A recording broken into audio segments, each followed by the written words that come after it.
আরম্ভ থেকে জীবনের শেষ পর্যন্ত হলো একটা যাত্রা। আর এই যে যাত্রা, সেই যাত্রা পথের মাঝেও আমরা অনেক নতুন যাত্রা নির্ধারিত করি, অন্য অনেক লক্ষ্য লাভ করি। এবার প্রশ্ন হলো যে লক্ষ্য বেশি গুরুত্বপূর্ণ নাকি যাত্রা? কেউ বলবে লক্ষ্য বেশি গুরুত্বপূর্ণ, কারণ তার জন্যই আমরা এই যাত্রা স্থির করি।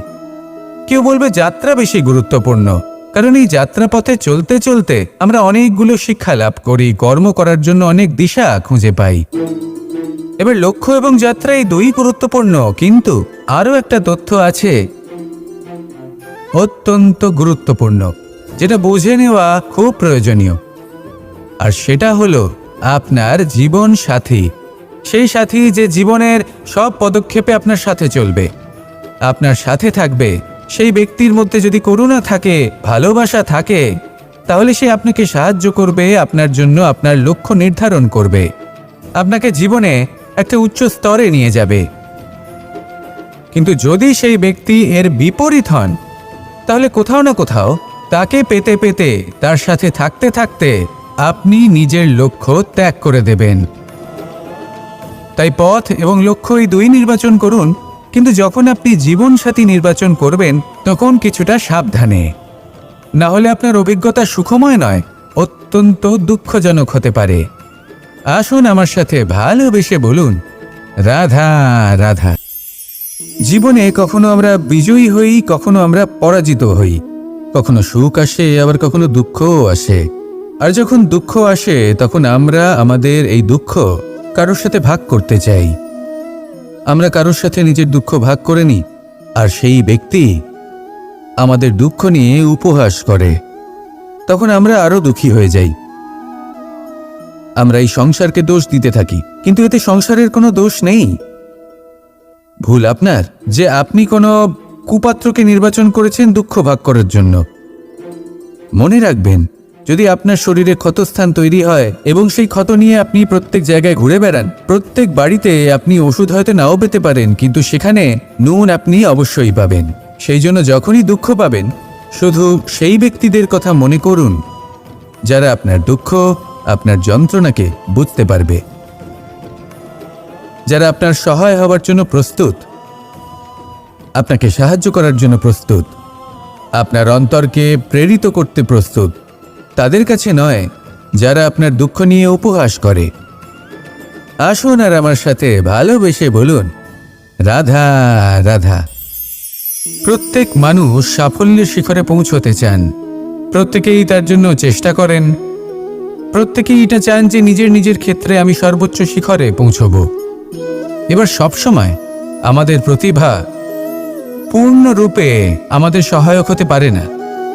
কখনো কখনো আমরা সেই কাজ একা করতে পারি না, কখনো কখনো আমাদের সাহায্যের প্রয়োজন পড়ে। আর ঠিক এমন সময় বেশিরভাগ মানুষ ভুল করে ফেলেন। আর ভুল হলো এটাই যে কিছু ব্যক্তি এতটাই তাড়াতাড়ি সাফল্যের শিখরে পৌঁছতে চান যে কারোর হাত ধরে পরবর্তী সিঁড়িতে ওঠার বদলে তিনি কারোর পা ধরে ওপরে যাওয়াটাই শ্রেয় বলে মনে করেন। এবার সাফল্য দুজনেই লাভ করেন, কিন্তু কাহিনীর এখানে সূত্রপাত ঘটে। যে ব্যক্তি কারোর হাত ধরে ওপরে পৌঁছন, সে অন্যের জন্য নিজের হাতটা বাড়িয়ে দেন, তাকে সাহায্য করেন, তাকে প্রেরণা প্রদান করেন। নতুন সম্পর্ক তৈরি হয়, বন্ধুত্বের বৃদ্ধি ঘটে, এবং এই শ্রেষ্ঠ সম্পর্কগুলির সাথে উনি শ্রেষ্ঠ জীবন যাপন করেন। অন্যদিকে সেই ব্যক্তি যে কারোর পা ধরে সাফল্য অর্জন করেছিলেন, সেই ব্যক্তি শুধু একজন দাস হয়ে থেকে যান। শুধু তাকে দেওয়া সমস্ত আদেশ পালন করেন তিনি, তার নিজের কোনো ব্যক্তিত্ব গড়ে ওঠে না। সেই জন্য আপনি যখনই সাফল্যের পথে অগ্রসর হচ্ছেন, তখন পথ নির্বাচন সঠিকভাবে করুন, কারণ সাফল্যের ঊর্ধ্বেও একটি অন্য জীবন আছে। আসুন আমার সাথে ভালোবেসে বলুন, রাধা রাধা। সকলের মন আনন্দে ভরিয়ে তোলে কোকিলের মধুর স্বর, কিন্তু এই মধুর স্বর আমরা বর্ষাকালে শুনতে পাই না কেন?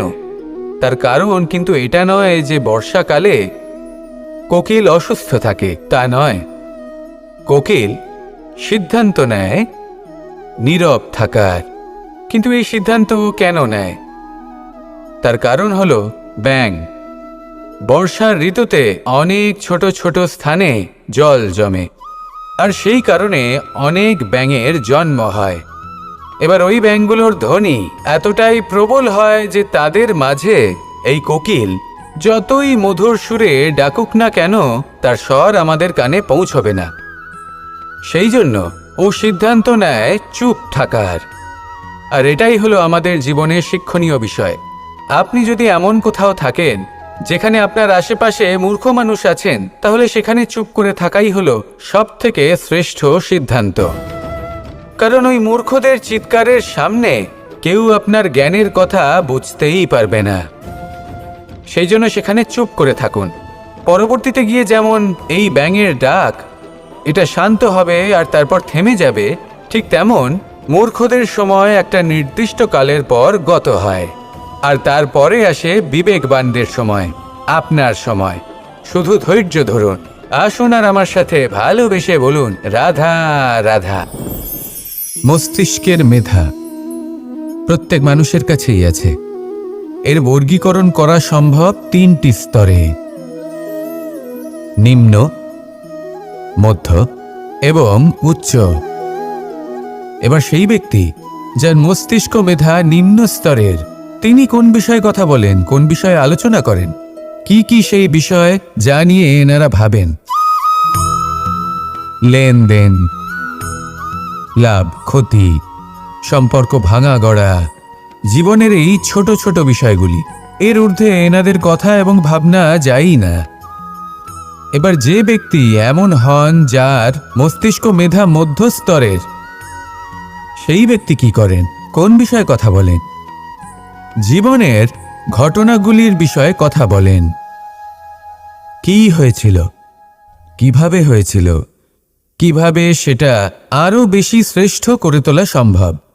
আর সেই ব্যক্তি যাদের মস্তিষ্ক মেধা উচ্চ স্তরে থাকে, তারা কি নিয়ে ভাবেন, তারা কি নিয়ে আলোচনা করতে থাকেন?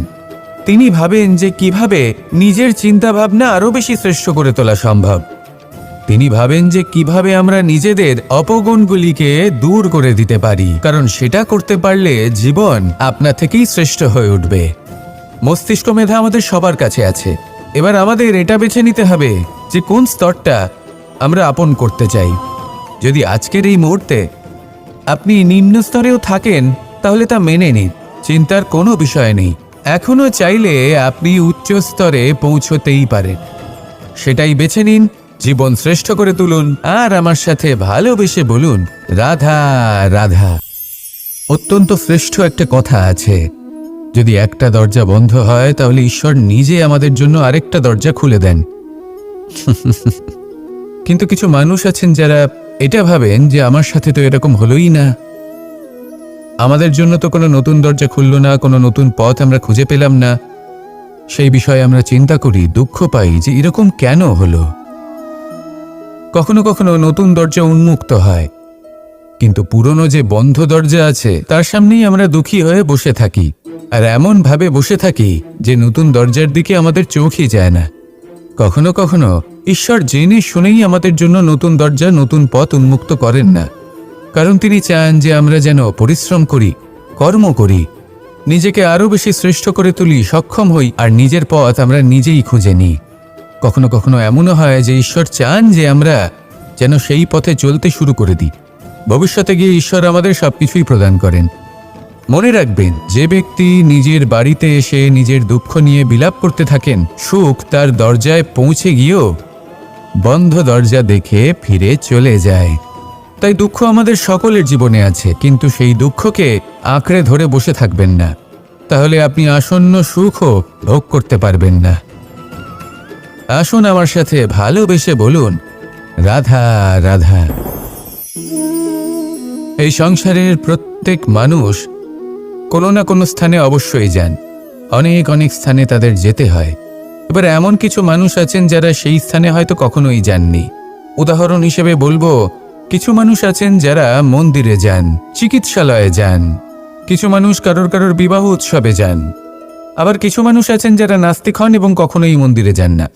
কিছু মানুষ অসুস্থ হন না, তাই চিকিৎসালয়ে যেতে হয় না। এমনও কিছু মানুষ থাকেন যারা সামাজিক উৎসব থেকে দূরে থাকাটাই পছন্দ করেন। যে কোনো মানুষ হোক, যা কিছুই তার চয়ন হোক না কেন, প্রত্যেক মানুষকে একটি স্থানে অবশ্যই যেতে হয়। এমন একটি স্থান আছে, সেই স্থানের নাম হলো মৃত্যুদ্বার। এবার এটা আবশ্যক নয় যে ঠিক মৃত্যুর পরেই আপনি মৃত্যুদ্বারে পৌঁছে যাবেন। এমন অনেক মানুষ আছেন যারা মৃত্যুর পূর্বেই মৃত্যুদ্বারে পৌঁছে ফিরে এসেছেন, আর তারা অনুভব করেছেন যে এই সংসারের সময় চক্রের সম্মুখে তাদের অস্তিত্ব কতটা ক্ষীণ। ওনারা এই কথা বুঝে গেছেন।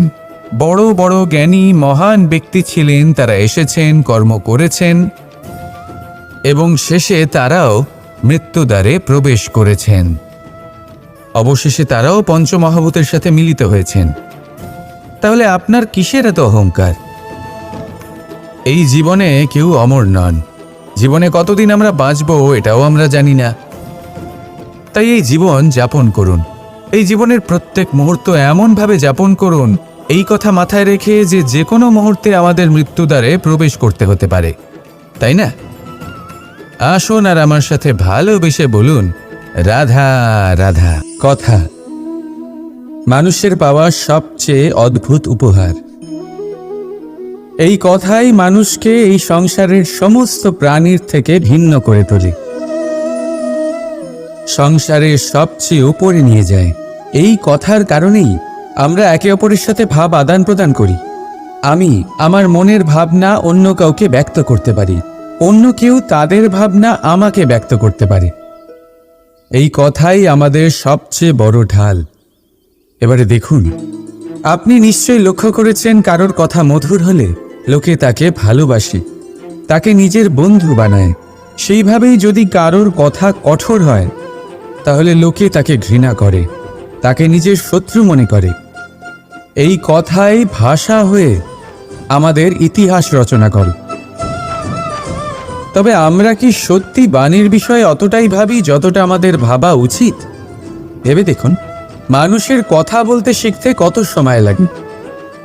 কোনো বালক 1.5 বছর বয়সে কথা বলতে শেখে, কেউ 2 বছরে, কেউ 3।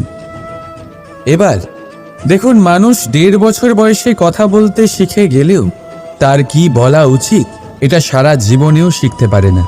এর উপরে মনোনিবেশ করুন, এটা বোঝবার চেষ্টা করুন কি বলা উচিত। নিজের কথা শুদ্ধ করুন, নিজের কথা মধুর করুন, আর সেই মধুরতার সাথে আমার সঙ্গে বলুন, রাধা রাধা।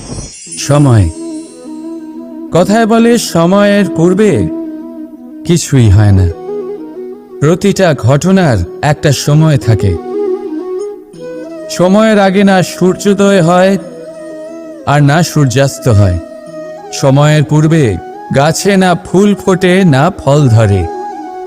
কিন্তু একটা কথা ভেবে দেখুন, যদি বর্ষা আসার আগে কৃষক ভূমিকে না প্রস্তুত করে, বীজ রোপণ না করে, তাহলে কি ফসল ফলবে?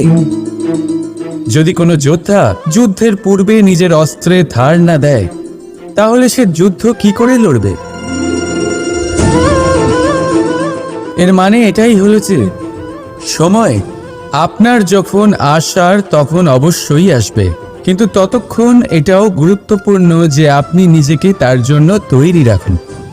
কারণ এই সুযোগ, এই কথাটা শুনতে যত ছোট, এটা আসেও ততটা কম সময়ের জন্য, তারপর চলেও যায়।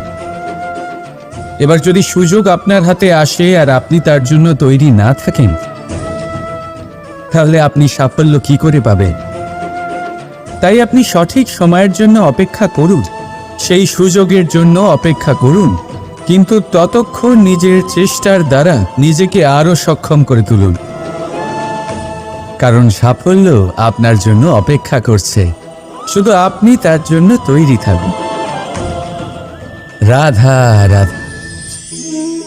আমাদের মধ্যে বহু মানুষ মাঝে মাঝে নিজেকে অকর্মণ্য মনে করি, ভেবে নিই যে এত চেষ্টা করার পরেও কিছুই পেলাম না, আর হয়তো পরেও কিছুই পাব না, আর সেই জন্য নিজের জীবনের সমস্ত বোঝা অন্য কারোর কাঁধে চাপিয়ে দিই। নিজের ওপরে বিশ্বাস হারিয়ে ফেলি। কেন বুঝতে পারেন না এই কথাটা? যে যতক্ষণ না পায়ে কোনো কাঁটা ফুটবে, ব্যক্তি কি করে বুঝতে পারবে যে এরপর থেকে নিচে তাকিয়ে চলতে হবে? সূর্যকে নিজে জ্বলতে হয় যাতে বাকিদের প্রকাশ দিতে পারে সে। রাতের অন্ধকারের সাথে লড়াই করার জন্য চন্দ্রিমাকে আকাশে একা উজ্জ্বল হতে হয়। নদী নিজের যাত্রা কি করে করে, নিজের পথ কি করে নির্মাণ করে? সে পাথরের সাথে লড়াই করে তা বানায়। যদি স্বয়ং আপনি নিজের সাহায্য করতে অক্ষম হন, তাহলে নিশ্চিতভাবে আপনার এই জীবন ব্যর্থ হয়ে যাবে। তাই মনে রাখবেন, এই সংসারে নিজের জীবনের ভার নিজের কাঁধেই বহন করতে হয়। অন্যের কাঁধের ওপর শুধুমাত্র পরলোক যাত্রা হয়। সেই জন্য এই সংসারে জীবিত সেই যে আত্মনির্ভর।